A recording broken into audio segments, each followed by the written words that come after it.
woman should be in jail. Literally, Hillary Clinton should be behind bars. And so should the people who worked for her who did this. This is so blatantly corrupt. She wanted to distract from her email scandal.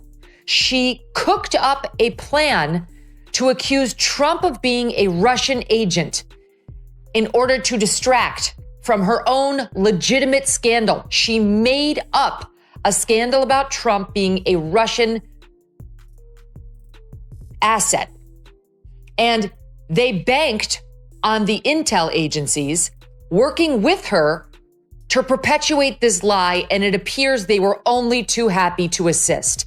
What happens when a political dynasty, a force of nature meticulously crafted over decades on a bedrock of power, spin, and impenetrable secrets, finally meets an object it cannot move? For years, Hillary Clinton was the definition of an untouchable figure, encased in an armor of political Teflon, always seemingly one step ahead of her adversaries and critics. Her comebacks were rehearsed, her smile was practiced, and her narrative was tightly controlled. But when she found herself in the unforgiving spotlight of Megyn Kelly, one of the few journalists with the audacity to look past the carefully constructed facade, that armor didn't just crack, it began to disintegrate. What unfolded wasn't a simple interview or a political debate. It was a slow, painful unraveling on the world's biggest stage. It was a brutal public reckoning that would ultimately expose a dark secret so profound and so cynical. It was engineered to rewrite American political history and was meant to stay buried forever. We now know how Russiagate got started,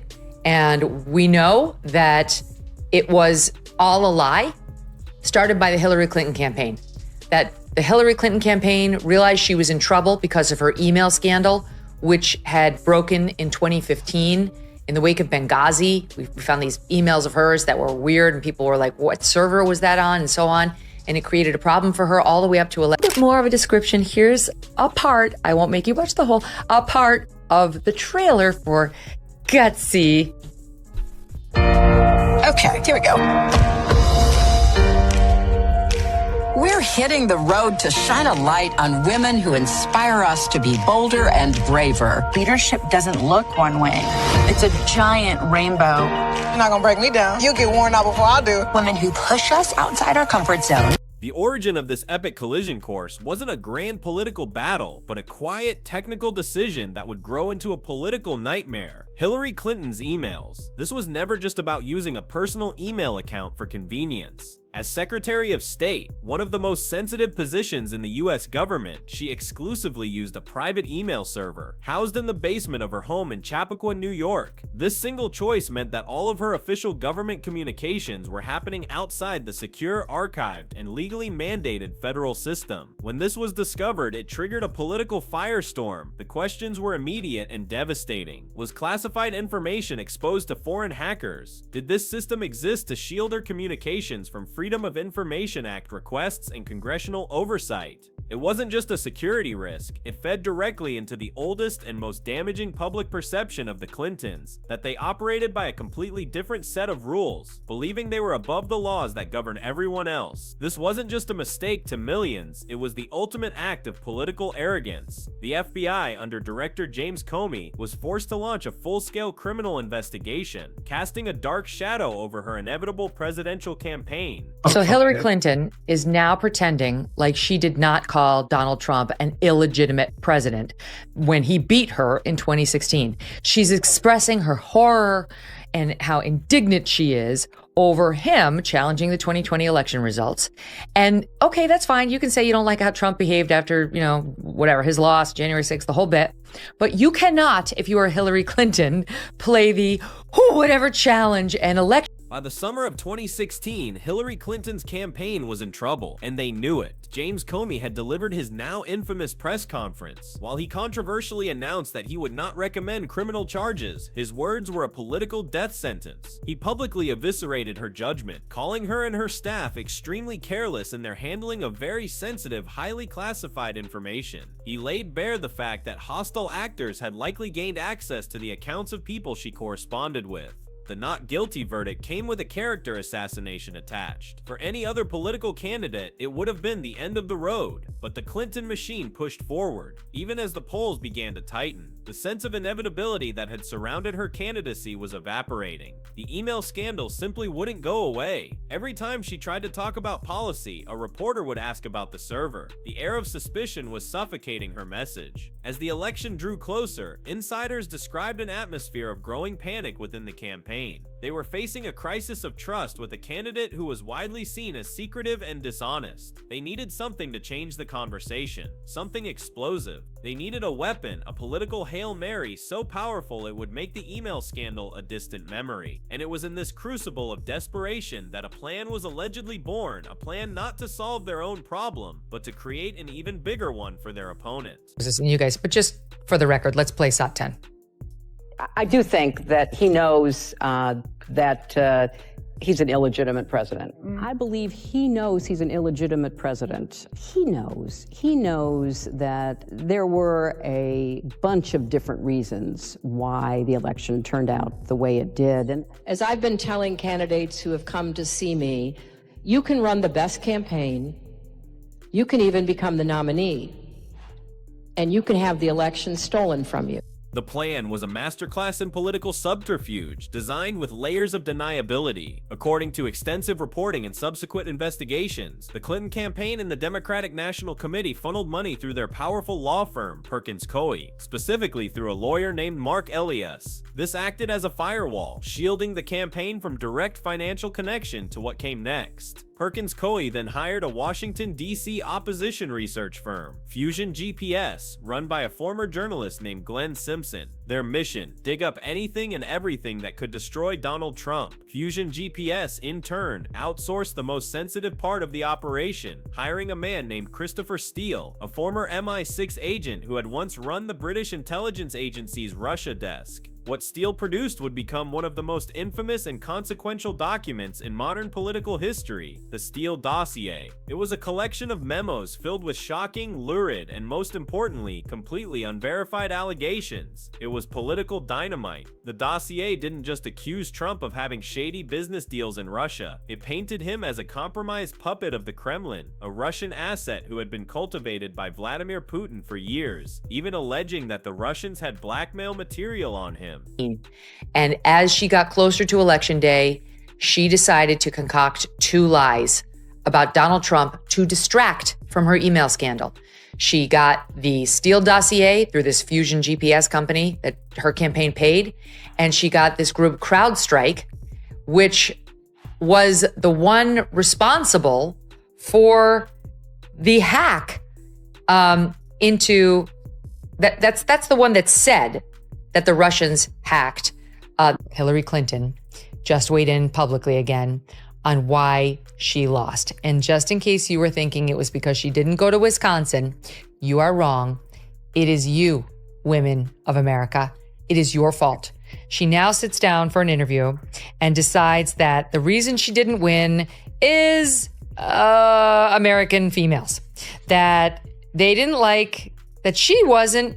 The Steele dossier was never meant to be proven. It was meant to be weaponized, and its deployment was ruthlessly effective. Fusion GPS and the Steele network began shopping the dossier's explosive claims to journalists across Washington, D.C. They were planting seeds, creating a whisper campaign that would soon become a roar. The goal was to create an echo chamber where the allegations would bounce from one news outlet to another until they felt like established facts. Simultaneously, the dossier was handed over to the FBI. This was the most critical step. By giving it to law enforcement, the dossier was laundered from a piece of political opposition research into what appeared to be legitimate intelligence. The FBI, in a move that remains highly controversial, reportedly used the unverified claims in the dossier as a central part of its application for a FISA warrant to surveil Carter Page, a foreign policy advisor on the Trump campaign. The trap was sprung. The media had its sensational story. The FBI had a justification for an investigation, and the Clinton campaign had its ultimate distraction. The national conversation shifted almost overnight. The cloud over Hillary's emails was replaced by a storm over Trump's alleged treason. Russiagate was born, and it was working perfectly. Hillary Clinton decided to drop an op-ed in the New York Times today that's entitled, "How Much Dumber Will This Get?"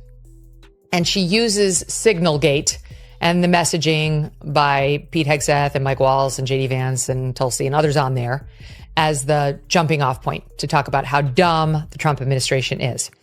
Some highlights. She calls the Trump are gutsy. And in case you just need a little bit more of a description, here's a part, I won't make you watch the whole, a part of the trailer for gutsy. Okay, here we go. We're hitting the road to shine a light on women who inspire us to be bolder and braver. Leadership doesn't look one way. It's a giant rainbow. You're not gonna break. For years, the full story of the dossier's origin remained a tangled mess, a conspiracy theory for those who dared to question the official narrative. Most mainstream journalists were content to report on the Russia investigation itself, without digging too deeply into how it all began. But Megyn Kelly was not most journalists. On her primetime television show, she did what seemed unthinkable. She picked up the tangled threads and began to pull. On live television, she painstakingly laid out the entire money trail for her audience, using the clarity of a prosecutor making a closing argument. She showed how the money flowed from the Clinton campaign and DNC through the law firm to Fusion GPS and ultimately to the man who wrote the dossier. She stripped away the complex legal jargon and the layers of plausible deniability, exposing the operation for what it was, a paid political hit job. She was connecting dots that powerful people wanted to remain unconnected. She wasn't just reporting on the scandal, she was dissecting the lie in real time, showing millions of viewers how they had been manipulated. But exposing the origin of the lie was only the beginning. Kelly then turned her focus to Hillary's own words, setting the stage for a public confrontation with her own hypocrisy. Let's talk politics for a minute. Hillary Clinton is back doing a late night tour. She spoke with Jimmy Fallon and she had some thoughts on this boiling down to Trump versus Biden again. What do you say to voters who are upset that those are the two choices? Get over yourself. Those are the two choices. Yeah, love that. Right? And good. You know, it's kind of like one is old and effective and compassionate, has a heart and really cares about people.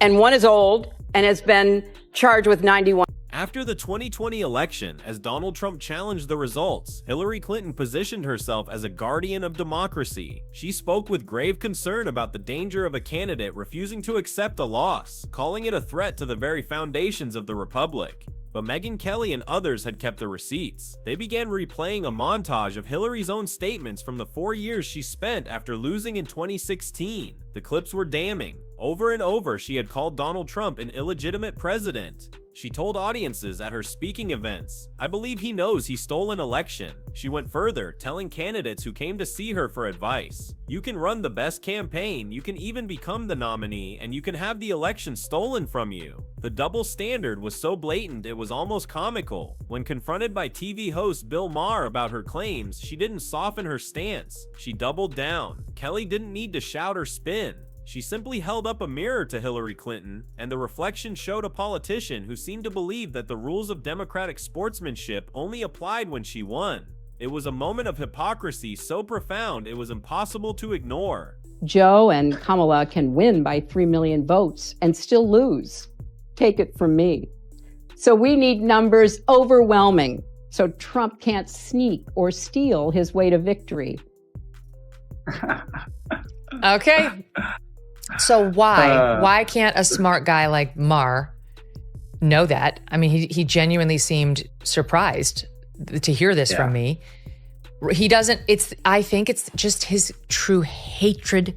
This refusal to accept responsibility became a defining theme of her post-2016 life. In interview after interview, she constructed an elaborate narrative of her loss that featured a long cast of villains, but was conspicuously missing one name, her own. It was James Comey's fault. It was Russia's fault. It was misogyny's fault. And in one of the most stunning moments of her blame tour, she pointed the finger at the very women she claimed to represent. She suggested that white women who voted for Trump did so not out of their own free will, but because they were ordered to by the men in their lives. Megyn Kelly dissected this on her show, not just as as a political misstep, but as a moment of deep-seated condescension. It was an insult to the intelligence of millions of female voters. Years later, she would attempt a major rebrand. She launched a docu-series called Gutsy and embarked on a late-night talk show circuit to project an image of a wise, relaxed, and relatable elder stateswoman. But the mask slipped. When Jimmy Fallon asked her what she would say to voters who were frustrated with their choices, her instant, sharp reply was, "Get over yourself."